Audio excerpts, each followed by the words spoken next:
I think of the Holocaust survivors that, as a charity, as the Aliyah Return Center, we help them. When I'm not here defending the defenseless on the front lines, we're helping Holocaust survivors. Of course, a lot of immigrants from the war in Ukraine, from everywhere, Ethiopia, and they come and we get to meet them. But I'm just thinking of the Holocaust survivors and what their white hairs stand for, and what their wrinkles stand for, what they've seen since Hitler tried to kill them, annihilate them, and such a dark force on the world. And they come here in 1948 and see, again, a huge war of independence, all these nations coming against them, and they miraculously survive. And then you have the Six-Day War in 1967. And, you know, no wonder they're so joyful. Every chance they get to just dance, put on some music and dance, they'll do it. Then in 1973, the Yom Kippur War, 50 years ago exactly. And then the First Lebanon War, the Second Lebanon War. And here we are again. But this won't continue. You know, these Gaza wars won't continue.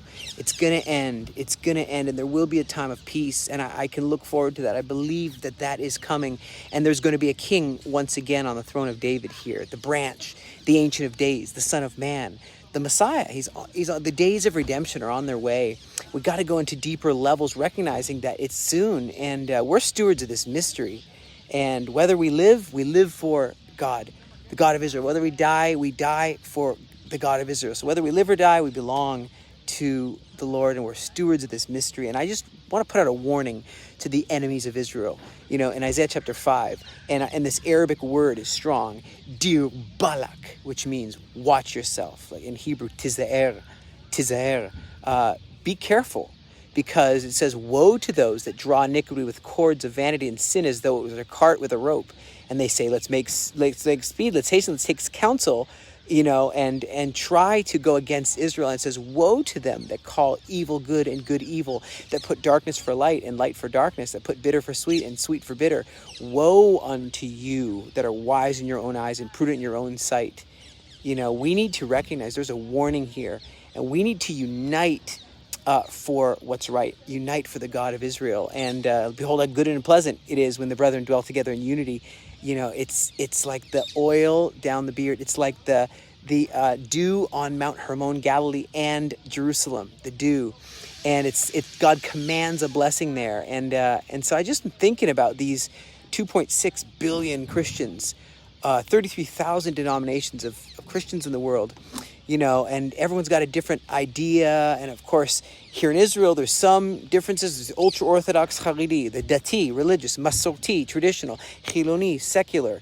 There's the followers of the Messiah. There are, in the history, there was Pharisees, Sadducees, Karaites, Essenes, those who followed the Messiah. There was the Galilean Zealots. There was the Sicarii rebels. Oh, man, there was different divisions back in the day, but there's coming a time where the time is now. We need to stand together in unity. And in the last days, the mountain of the Lord will be established, and it will be established over all the mountains of the earth. And these gates of righteousness are going to open up. And I'm excited to be alive in a time where people are recognizing, not only is Zionism not a bad word, it is the best word. You know, Zechariah 8, I am zealous for Zion with great zeal, God says. He's zealous for his holy city. That's why the enemy is trying to always destroy Jerusalem. And people need to make a stand right now. Let your hands be strong, because these are the days of heroes. These are the days where you will arise and shine like stars in the heavens.